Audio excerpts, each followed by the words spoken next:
Welcome to Radically Loved Radio. I am your host, Rosie Acosta, yoga teacher and teacher trainer, mindfulness coach, speaker, and creative writer.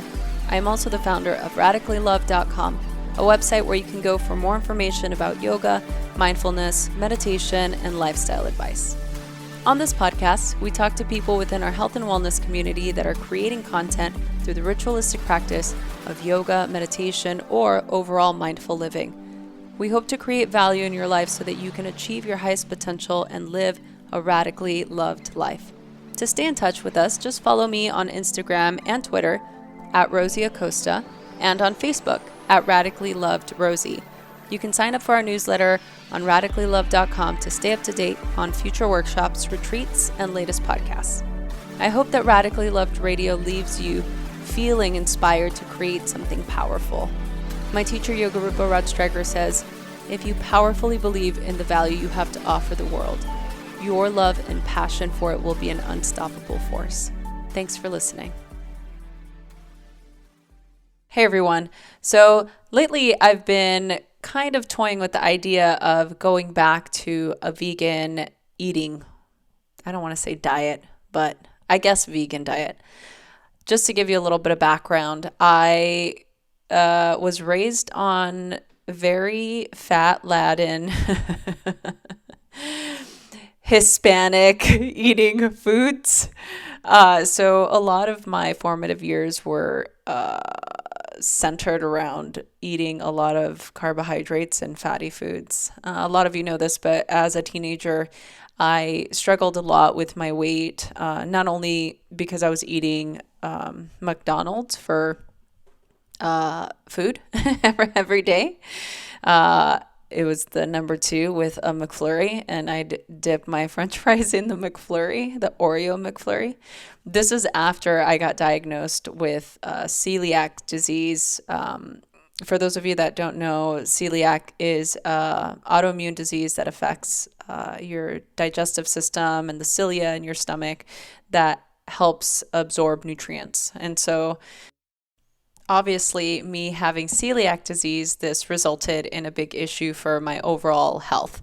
I was depressed, and I was also on anxiety medication. It was just kind of like a not great place to be energetically, emotionally, physically, or spiritually. So I basically turned to a more plant-based diet, and this kind of helped propel my journey toward better health. And, I started to learn more about healthy eating, and I had a friend who was a trainer who, gave me all these suggestions and started to teach me about eating organic and clean foods and how that made a difference in our body and our mind and how it just changed our overall health and well-being. And so I did it, and I noticed such a huge difference right away. I noticed that anytime I, kind of, as you would say, fall off the proverbial bandwagon, when I go back to eating a certain way, meaning I go back to eating junk food. I'm a junk food junkie.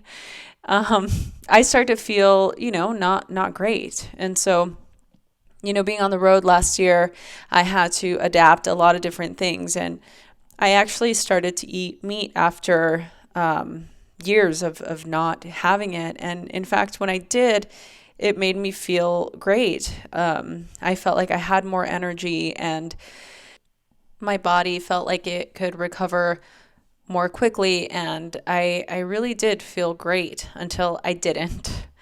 And the minute that I took it out of my eating routine, I started to feel better right away. And so I just wanted to talk a little bit more about why that is. Some of you have heard me talk about these different things, especially in regard to, eating seasonally, or maybe some of you have done my detox program.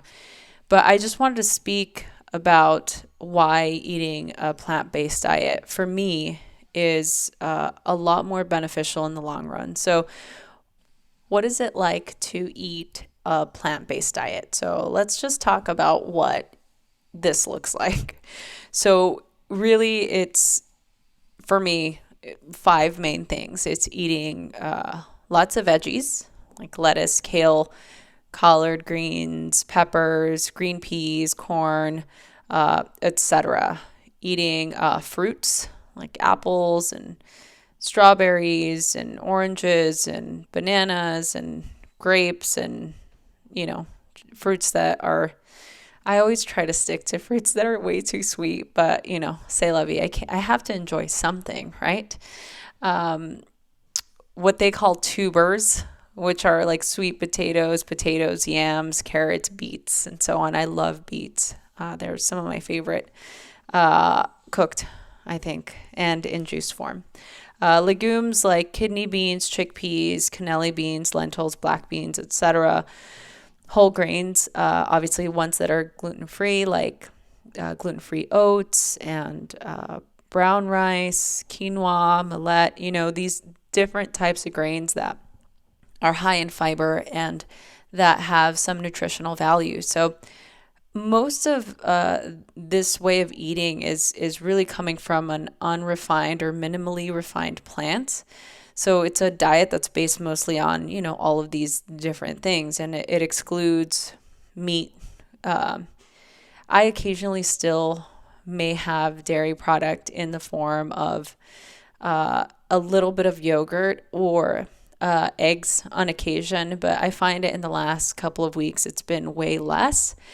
Definitely avoid things like refined sugar and too much like heavy oil.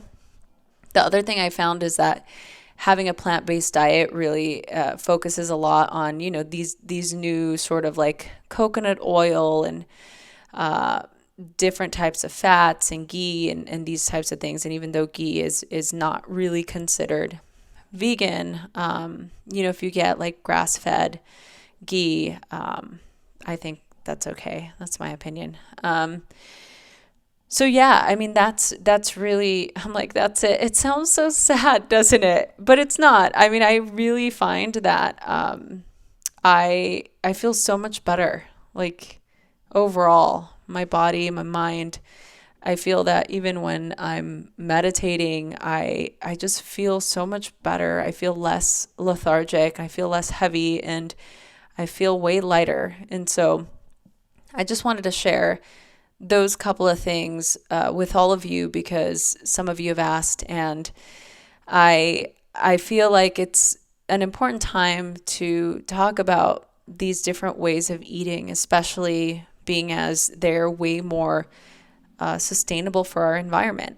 You can really sort of create any recipe, anything you eat, you can turn it into a plant-based plate. So I invite you to explore for yourself. There's so many great resources out on the internet. I like to use the 22 Days website. They have an app now. The only thing I could say is don't be afraid of trying something new. You might learn something. Thanks so much for listening. Do you want to go on an epic yoga adventure? I do. In fact, I do all the time. When do I not want to go on an epic yoga adventure? This year I'm leading 2 retreats, one in Mexico at Shinalani and the other in Iceland. Our summer retreat is all about the Yoga Sutras of Patanjali. We'll learn about spiritual practices to cultivate mindfulness, wisdom, and compassion. And this fall, in an attempt to see the Northern Lights, we will go into a journey through the chakras. It's going to be fun. If you're curious, you can email me at rosie@radicallyloved.com or go to the show notes and click the links to each of the retreats, or you can go to radicallyloved.com. See you soon. Hey everyone, I hope you enjoyed this episode. I am so excited to continue to do this. Please share this with your friends. Email us, message us on Instagram at Rosie Acosta or on Twitter at Rosie Acosta. Subscribe on iTunes, write a review. We love doing this, so please help us continue to keep this podcast going. Thanks for listening.